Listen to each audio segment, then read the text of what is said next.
You are so kind. Thank you so much. Very happy and pleased to share some points of reflection to the importance of the topic on green jobs for Youth Pact Accelerating Young Skills and Talent for Green Jobs. This is not the first accelerator that I come across during the last few months. One of them, of course, is the big accelerator supported by the UN system for achieving the SDGs, which require lots of funding and lots of great collaboration on technical assistance and good support as well of investment in skills, human capital, investment in resilient infrastructure, and investment in climate action at large. So these are basically the three areas of focus: health, education, infrastructure, including technology and digital transformation, and investments in resilience. Under the infrastructure, it's the supportive infrastructure as well, take care of agriculture, biodiversity, and nature. Some of you may have heard or listened to Professor Jeff Sachs outlining the priorities of the accelerator. And as we speak, he and others working on this accelerator are in Bali discussing the implementation of this accelerator, not just under the presidency of Indonesia, but taking that further to the work going forward under the presidency of India.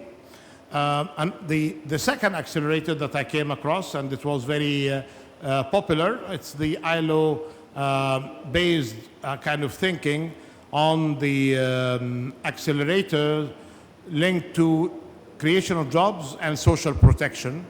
And that was designed by the team from the ILO, but with great partnerships from other members of the UN family. And I'm happy that many of them, under the leadership of the Secretary General and the DSG, Amina Mohammed, are really pushing this agenda further. As always, as discussed during ANGA, and I was a moderator of that session that had a number of ministers, heads of state actually came as well from Africa to attend this meeting. It's basically about who will be at the very beginning to apply the ILO guidelines for just transitions towards the sustainable economies and societies, who will be part of this new work for social protection.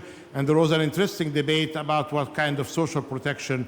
Is it universal social protection, as the ILO advocating, or some of the new schemes like the universal basic income and others? But basically, the support is there for having decent support for jobs. And if market would let us down, we need to have decent social protection.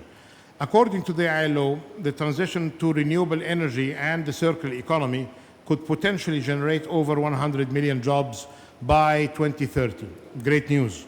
However, close to 80 million jobs could also be lost over the same time. So those who take people by numbers, say 100 here, 80 million, you are still winning 20. But it's not really as simple as that. Those who lose their jobs, they have their dignity, they have their families, they have their support that needed to be continued.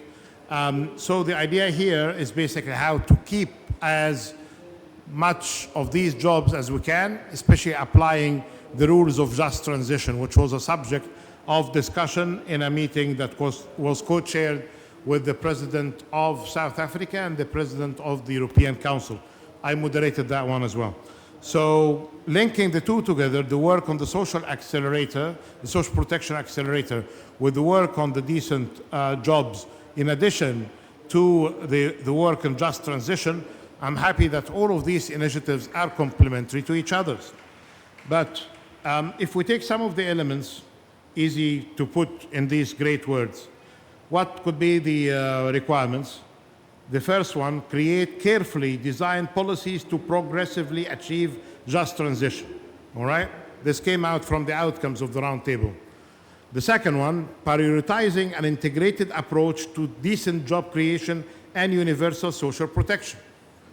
Okay, this has something to do with that social accelerator that I just mentioned. And the third is basically allocating and aligning sufficient finance with these policy objectives to ensure success. On that one, I have to say good luck with that. Because we can always talk about finance, but then without mobilizing them from their all sources, we'll keep talking about them without finding them. And so perhaps we can do the following. Let's build on the country-based approach when it comes to designing SDGs finance. What is the very well-established mechanism? Is the Integrated National Financial Framework. And it is not just popular in the UN system, including with UNDP, I hope the same, with UNICEF and ILO. I heard them talking favorably about them. And this is a common sense approach.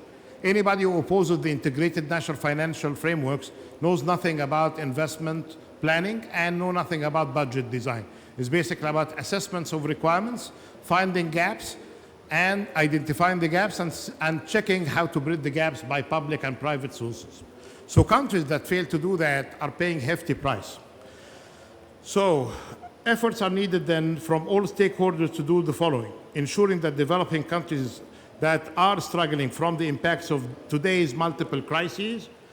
In that context, I like always to quote the UN Secretary General, who's emphasizing that we have a deficit in trust. I'd like to compliment his good words by saying that we have surplus in crises. So that gets us into the kind of summary of the picture that we have.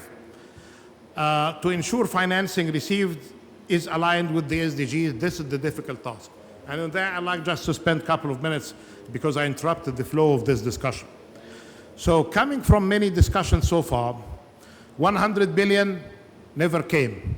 If you believe Oxfam, it's 20%. If you believe the former reports coming from the joint report by Germany and Canada, it's 80%. But even if the 100 billion is coming in full, this is, I wouldn't say drop in an ocean, but drop in a pool, because the requirements are much more than that if you are considering the huge figures of transformation, including in energy, impact assessments as well on what we are doing in the resilience front is telling us it's not just energy that needs more than $1 trillion a year of external finance, but we need to have decent funds for resilience and biodiversity of no less than $450 billion. So 1.5, 1.4 trillion. You can just keep counting. How can we deal with this issue? I think the report by Nick Stern and Vera Song is telling us something about gaps and how can we bridge these gaps of finance.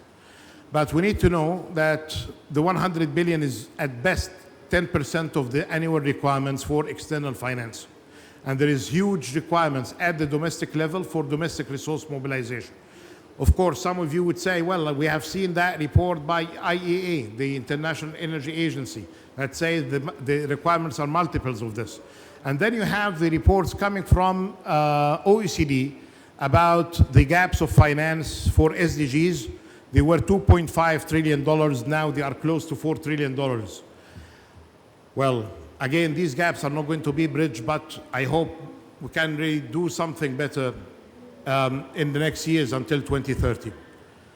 Do better domestic resource mobilizations. Middle-income countries that are still getting tax revenue to GDP of less than 15%, they are not doing a good job.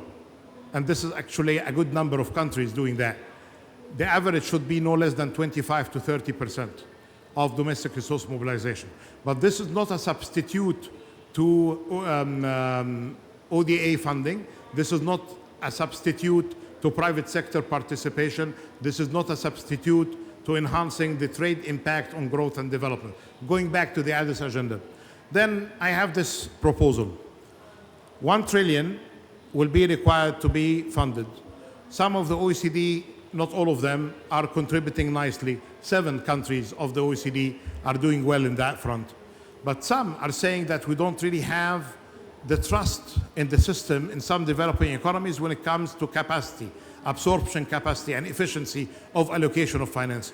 So I have this proposal for your consideration, and that could help in the funding of the accelerators when it comes to social protection and support as well the creation of green jobs as SDG 8. As you know, this COP has been taking matters in a holistic approach, so that covers all of sustainable development goals.